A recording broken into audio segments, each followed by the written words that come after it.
Hello and welcome back, and in this video we're going to talk about the Calgary real estate activity for January 2022. Understanding and knowing this information prior to stepping into the market would be very advantageous for both buyers and sellers. This information should not be ignored, so I'll try my best to keep it entertaining and short. Hi, my name is Adam Fife and I'm a local real estate agent here in Calgary, Alberta, and I believe in providing my viewers and clients with value-driven content.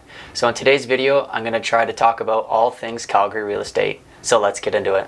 So we'll start off with a little blurb from the Calgary Real Estate Board. Sellers market conditions continue to impact prices. City of Calgary, February 1, 2022. Thanks to persistent strong sales, inventory levels in the city eased to 2,620 units, the lowest level seen since 2006.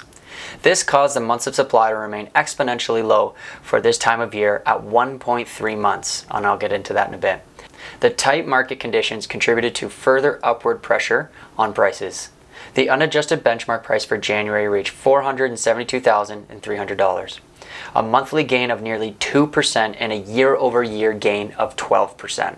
Expected gains in lending rates are contributing to persistently strong demand in the housing market, as purchasers are eager to get ahead of any increases. Now, we did see more listings this month, but it did little to change the market balance or to take any pressure off prices. This was expected, as the conditions should persist for several more months. There were 2009 sales in January, well below record levels, but over 90% higher than long-term trends. At the same time, 2,476 new listings came onto the market, resulting in sales to new listing ratio of 81%. This is far higher than levels traditionally recorded in January. So if we look back 14 years, we can see that this January in 2022 had a record-setting amount of sales for all Januaries recorded back until 2008.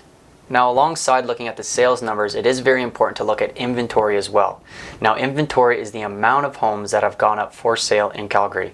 So this quick graph just shows the total amount of inventory for every sector combined.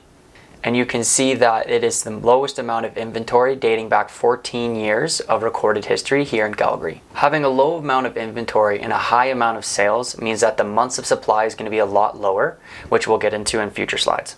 Well, actually, we'll talk about it now. So the months of supply is the amount of months that it would take for the current amount of buyers to buy up all of the amount of real estate if no more new listings came on the market. So when we look at this graph, we can see that the detached and semi-detached are the dominant drivers for the amount of inventory. Although the apartment sector has seen a lot of improvements over the last 5 years, it is still the weakest sector in all of Calgary. So again, just to recap, the months of supply is the amount of time that it would take for current active buyers to buy up the rest of the market based off of current activity.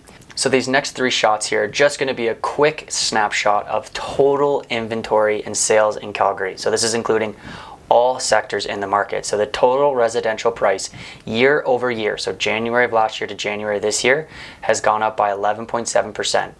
In the detached market, it's gone up almost 14% for January. Semi-detached, row, and apartment have all seen some price gains when comparing January to January. If we look at the total amount of sales and new listings, they have both increased when comparing to January of last year.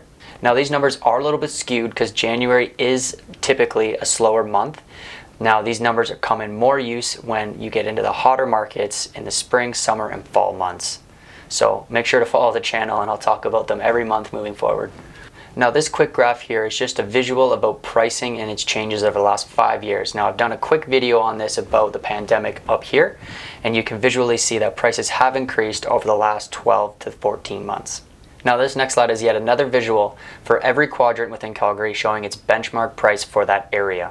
This is great for both sellers and buyers to see what the benchmark price is going for their quadrant. Now, benchmark price is defined as the price of a typical home in a given area. Now, a typical home has attributes that are common in the same area. Some indicators that define an average home include lot size, square footage, number of bedrooms, number of bathrooms. Now, every quadrant is slightly different with those attributes, but if you are interested in knowing what they are, feel free to reach out and I'll give you the full list.